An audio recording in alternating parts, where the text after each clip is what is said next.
are more AR-15 manufacturers than there are gods in the Greek pantheon. Let's be honest, most of them aren't noteworthy, and it's better to stick to the basics if you're questioning what your next rifle build should be.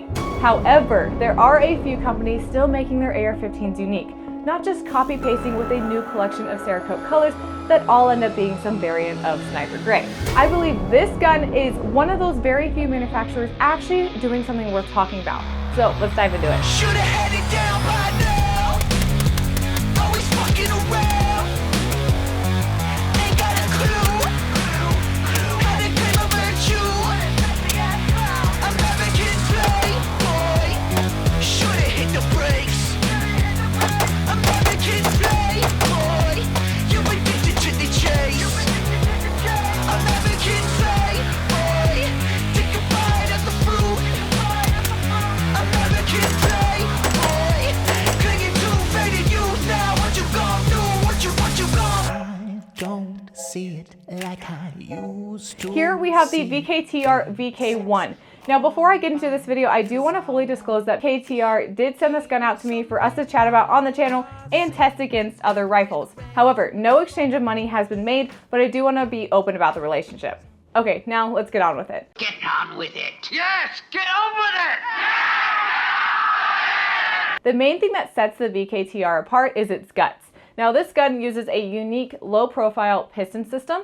It's a short-stroke gas piston setup much like the HK416 and LWRC, and it is not direct impingement like most AR-15s. It actually has 8 utility patents all wrapped up into this one gun, which is pretty cool. If you didn't know, a utility patent protects the functionality of an invention, while a design patent just protects how it looks. So VKTR isn't just putting a new face on an old platform, they've got proprietary functional parts under the hood. It was designed in partnership with Paul Leitner-Wise, and if that name sounds familiar, it's because of his connection with LWRC. He actually founded LWRC in 1999, which makes me feel so young. And then Paul left the company in 2006. Another standout feature from VKTR is the bolt carrier group. It is one of the coolest things on this rifle. It uses a 22.5-degree bolt opening angle instead of the standard 20.7 degrees. That subtle change gives you about 2 extra degrees of dwell time, which actually helps reduce residual chamber pressure and smooth out the cycling. The BCG design also helps prevent the cam pin from scraping against the inside of the upper receiver, which is something that does happen over time in standard setups and can cause wear. Now, VKTR does actually offer their BCG separately for direct impingement rifles. We actually dropped this BCG into my, well, I guess it's Tanner's now, rifle build, and it's been running great. If you are out on the range often, you know how important it is to keep a steady supply of ammo on hand and not rely on last-minute restocks or inconsistent availability. That's where Ammo Squared comes in. They are America's ammunition reserve. You pick from over 70 different calibers, set your monthly budget, and then let it build up over time. When you're ready, you ship it. Simple as that. They store everything in climate-controlled facilities so your ammo stays in good shape until you need it. No hidden fees, no minimums. For me, it's been a solid way to keep training ammo stocked up without having to think about it. And it's also great if you have a small budget or if you just want to build a stockpile without spending hundreds or even thousands of dollars up front. It's a great way to stay ready without scrambling last minute. Ammo Squared. If you look up this gun, you'll often hear about how smooth and soft the recoil is, and that's partially due to the bolt carrier design. However, and I have to be honest here, it's not that noticeable, and I do think people like to over-exaggerate their experience. But don't get me wrong, this does have a great recoil impulse, but after testing it side by side, it's really hard to tell against other piston guns.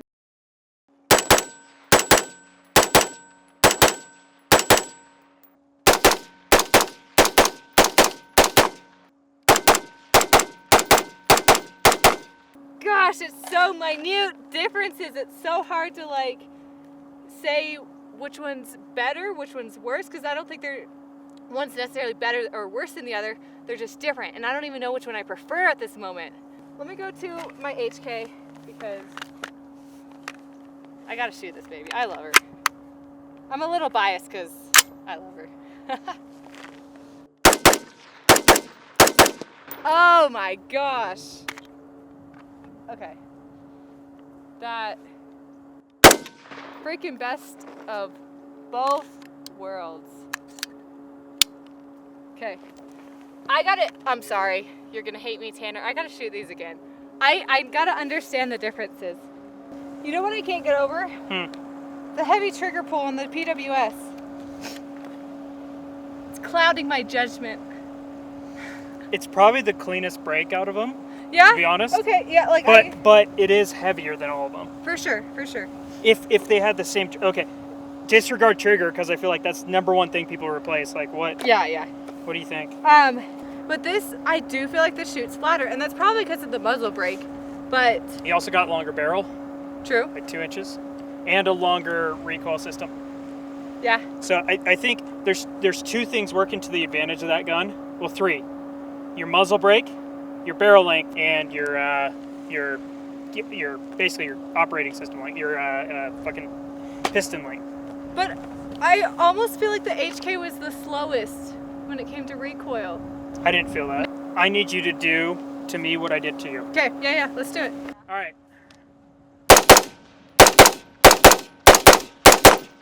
Okay, next. VKTR. Dude, that's good. Okay, next, HK 416 Bolts open. or There you go. MR55684.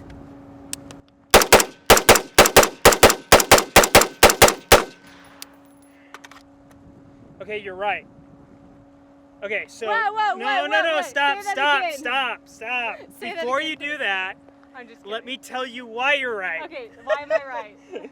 But it felt like that one was snappier, like I was over the recoil quicker. I felt like this Okay. one had a little bit more like time in between shots for the recoil to settle. Interesting. You know what I mean? Okay, yeah. And then, yeah, the HK is like both of them combined, which is Okay, weird. I was right. Okay. Yeah, which is weird. VKTR was the best. Surprisingly best. Okay. Surprisingly, I can get on that gun and run that thing pretty well, okay? So, just initial knee-jerk response. VKTR had a better recoil impulse than the PWS and the HK. Interesting. Now, I kind of like the PWS a little bit better. I don't. Interesting. I still think the PWS is longer of a recoil time, which is fine. It's softer. Yeah, surprisingly, okay, so it's really freaking hard because I like how this gun feels. There are things just about the HK that I like how it feels.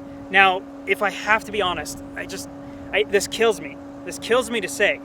I think the VKTR is better. Then the HK. Yeah, but In what way? just in recoil Recoil impulse? impulse, cycling, like the cycle rate felt just quicker, snappier, ready to go. It's so minute, we're talking very, very minute details. You'll never notice this. If you bought one of these guns, you'll never notice it.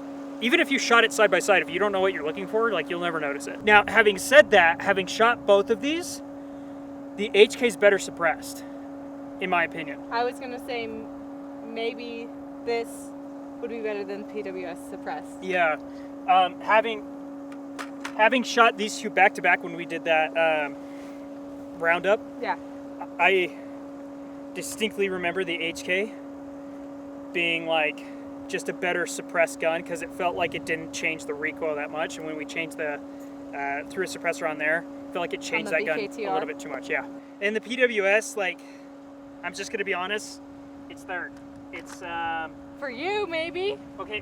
Tell me about it. No, sell me on it. So PWS, I think it's third. Okay, if I replace the trigger, because I don't like that heavy of a trigger.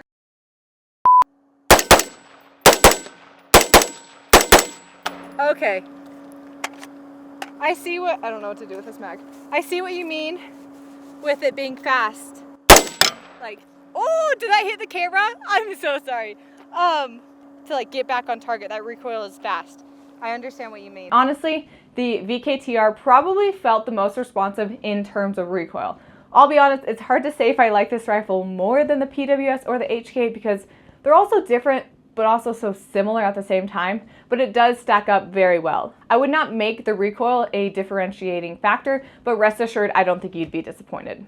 Moving on to the rest of the setup, we have a K2 grip, which I'll probably be switching out for a Diefrico grip here soon. We also have the Diefrico Tiger Claw up here. And then the charging handle is from Radian. And then we've got a full 90-degree safety selector here. I will say with the safety selector, the first time we took it out to the range, it fell off on the right side. And since it was dark at that point, we were doing some night shooting, we almost lost it. Thankfully, we found it, but after that, we put it back on. Haven't had any issues since, but it is something worth noting. To be quite honest, I don't know how I feel about the safety selector. It's got some interesting and unique grooves on it that I've never really experienced before. I think I like it, but it's just so different. I'm gonna have to get maybe a little bit more time on it to really understand if I prefer that or some of the other standard safety selectors out there. So this gun is chambered in 5.56. It does have a cold hammer forged barrel with a QPQ nitrided finish. It has a 1-7 twist rate, and this one here is the 13.7-inch version. They do pair this with the Sons of Liberty Gunworks Nox muzzle device, but we did switch that out for a rugged flash hider and suppressor mount so we can run it with this rugged can. And while we are talking about cans, huge shout out to Silencer Shop. They have been my go-to, and they make owning NFA items super easy and simple. So moving on to the trigger, this gun comes with a 4.5-pound single stage hyperfire trigger. Personally, I've had great experience with hyperfire triggers and I really like them. Just know it's not a super light or ultra crisp competition trigger, but it's way better than a basic mil-spec setup. It is in fact one of the top 5 triggers I've tried in a stock AR-15. Really crisp, and I really would not feel a need to upgrade this trigger. This rifle also has ambi controls, so that includes the safety selector, mag release, and bolt catch and bolt release. The bolt catch and bolt release are actually superstars here. I use the Radian ADAC as the gold standard for bolt catches because it has the bolt catch integrated into the mag release, but I am happy to say the VKTR is a close second. It operates by firmly pressing down on the paddle here, and you'll physically feel a click for when it engages, and I find that to be extremely tactile. It's better than the HK in my opinion, but again, just short from the Radian.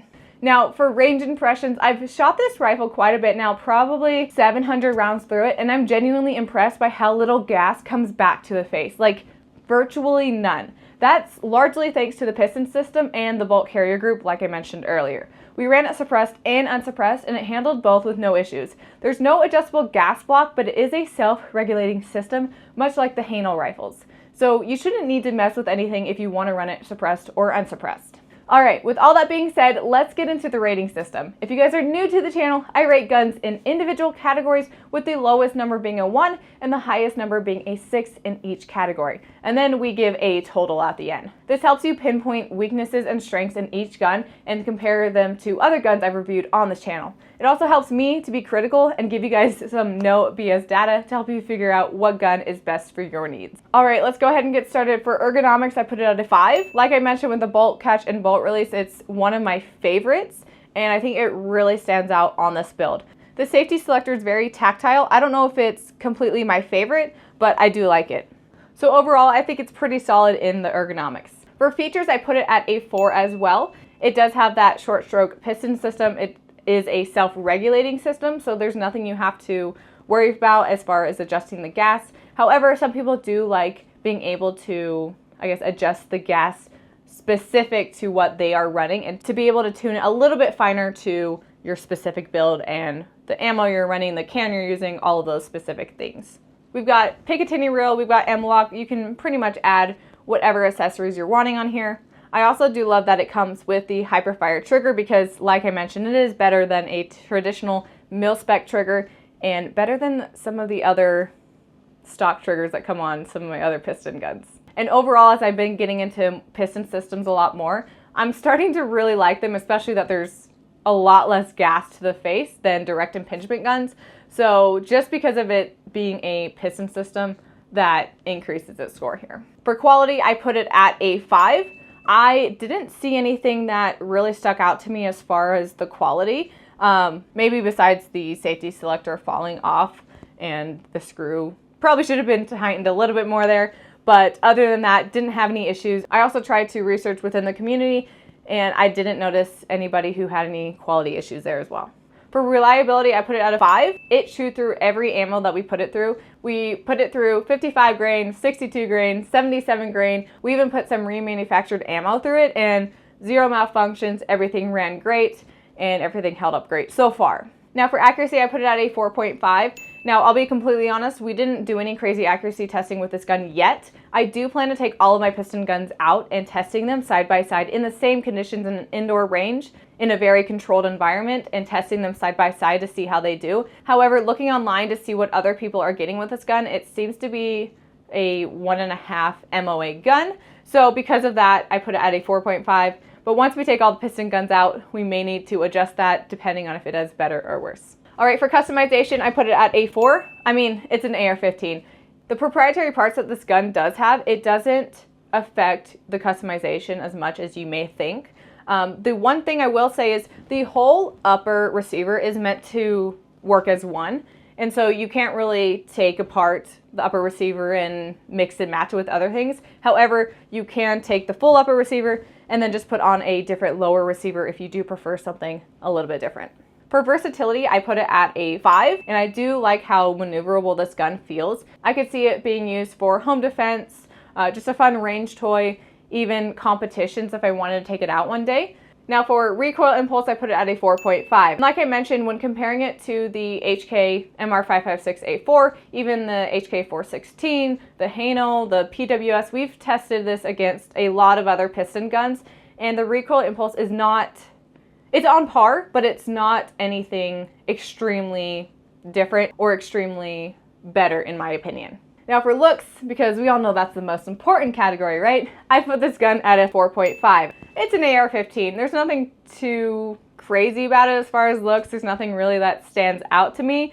It's just a nice looking gun. All right, so for price, I put it at a 5, and that's because it's around $2,300, which is not cheap. However, I do think it's on par with the other guns like we talked about, the HK, the PWS. It's a little bit more than the PWS. It's significantly less than the HK, but it does have those proprietary parts like I mentioned. Now lastly, for company reputation, I put it at a 4, and that's because this is a newer company, but there hasn't been anything that stood out to me in particular when researching the company reputation.